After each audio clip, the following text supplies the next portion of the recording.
Nilisafiri miji mingi, nikakusanya maneno mengi, nikasikiliza kelele za masoko, hotuba za majukwaa, nyimbo za barabarani. Lakini siku niliyotafuta ukweli, sikutana na sauti, nilikutana na ukimya. Usiku mmoja nilizima taa zote, nikataka kuisikia nafsi yangu.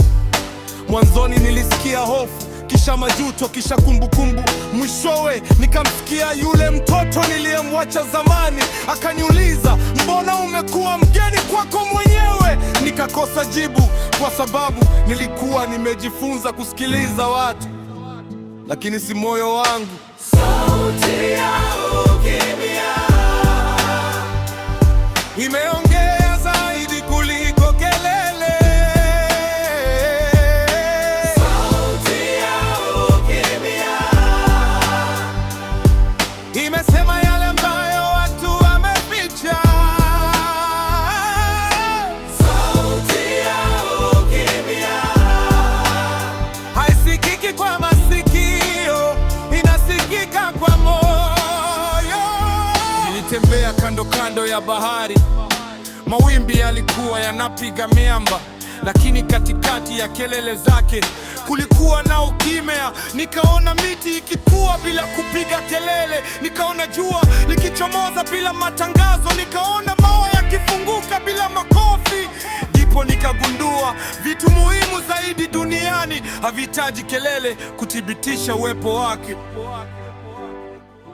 Ukimya ukaniambia, binadamu anaogopa kukaa peke yake, kwa sababu akikaa peke yake atakutana na ukweli wake, atakutana na maumivu yake,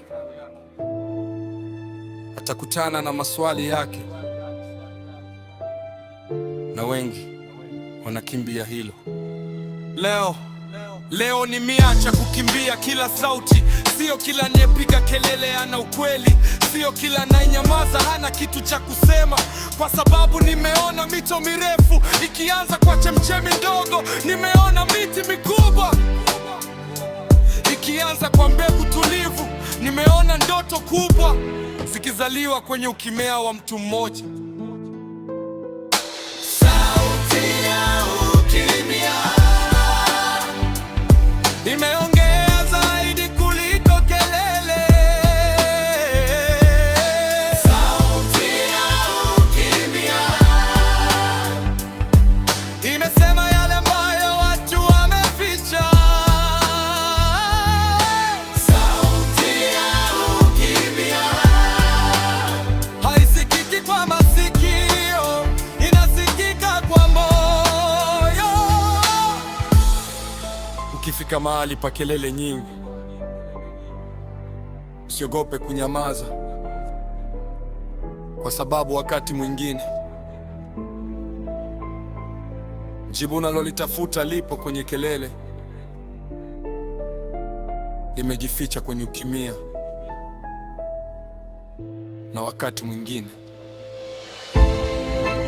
ukimya si kutokuwepo kwa sauti, ni uwepo wa ukweli.